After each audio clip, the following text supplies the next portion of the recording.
এখন ভোর ঠিক 4:55। আজকে আমাদের সুন্দরবন ভ্রমণের দ্বিতীয় দিন। আজকে আমরা যাব কটকা সি বিচে। পর্যটকদের নিয়ে অনেক জাহাজ এখানে অবস্থান করছে। অন্ধকার রয়েছে, ফজরের আজান এখনো হয়নি আর কি। অসংখ্য জাহাজ, অসংখ্য। হ্যাঁ, দেখা যাক আমরা কটকা সি বিচে বাঘের দেখা পাই কিনা। এই অন্ধকারে সুন্দরবনের দিকে আমরা যাচ্ছি। আমরা সুন্দরবনের একটা খালে ঢুকে পড়ছি।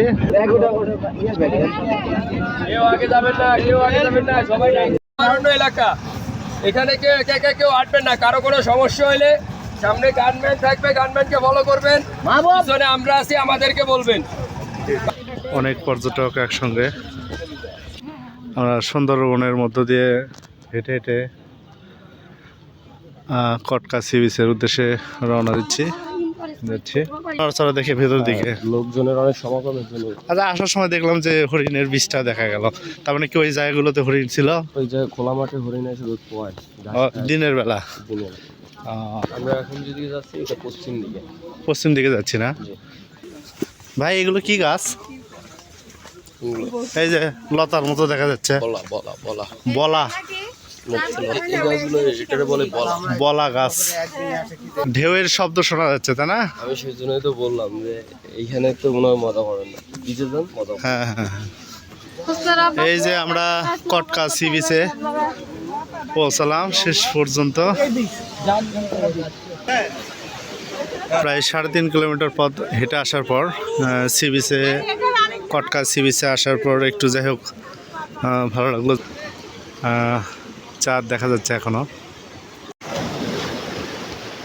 একদিকে সুন্দরবনের দৃশ্য, অপর পাশে বঙ্গোপসাগরের সুবিশাল জলরাশি। অসাধারণ সুন্দর একটি মুহূর্ত। লাভ মারবেন এটা লাস্টে।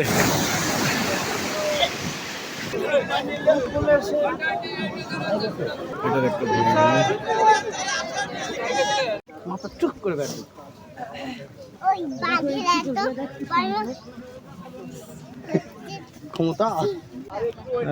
এখানে হরিণের বীজটার পরিমাণ দেখে মনে হচ্ছে যে অসংখ্য হরিণ এখানে আসলে বিচরণ করে, কিন্তু আসলে আমাদের দুর্ভাগ্য যে এই মুহূর্তে আমরা কোনো হরিণকে এখন পর্যন্ত চোখে দেখিনি। দেখবো কিনা জানি না। সম্ভবত বনের গহীনে চলে গেছে, মানুষের আনাগোনা এগুলোর কারণে হয়তো বা। আর আমার যতটুকু ধারণা সেটা হলো যেখানে হরিণের বিচরণ থাকে সেই এলাকায় বাঘেরও অবস্থান থাকে। এই যে এইটা মনে হয়, হ্যাঁ দাঁত মনে হয়। এই যে হাড় দেখা যাচ্ছে।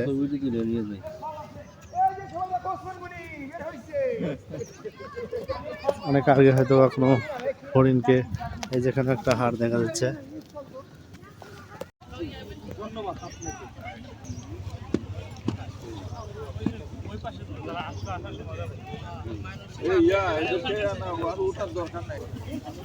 Jamtala tower, Katka Sundarban.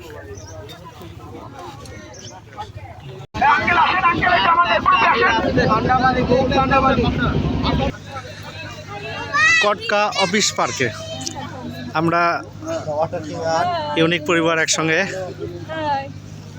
Thank you ছোট ভাই ইউনুস। কটকা অভয়ারণ্য কেন্দ্র, শরণখোলা রেঞ্জ। এটা সুন্দরবনের শরণখোলা রেঞ্জের এই অংশ, যেটাকে কটকা অফিস পার্ক হিসেবে ম্যাপ। এটা হ্যাঁ সুন্দরবনের। একদম হচ্ছে খাসার ওখানে হাত দিলে এসে একবার টেনে ধরবে একবার।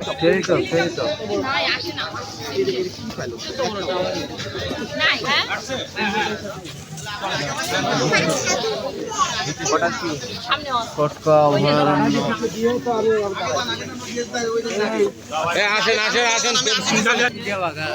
গড়ান।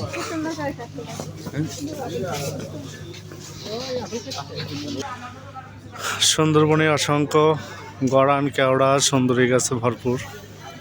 গেওয়া গাছ,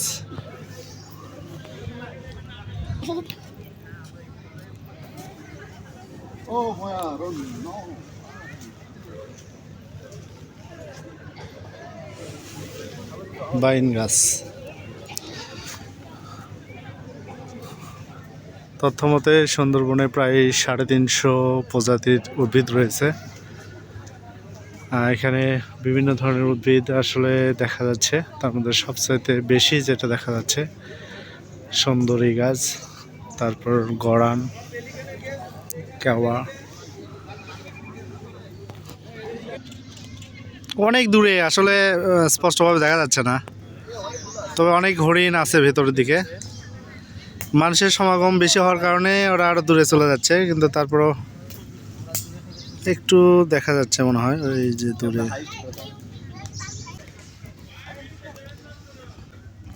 এই প্রথম কাছ থেকে দেখা যাচ্ছে সুন্দরবনের অসংখ্য হরিণ এখানে দেখা যাচ্ছে। আমরা অনেক কষ্টে আমরা দেখতে পাচ্ছি শেষ পর্যন্ত ভালো লাগলো যে আমরা দেখতে পাচ্ছি সুন্দরবন।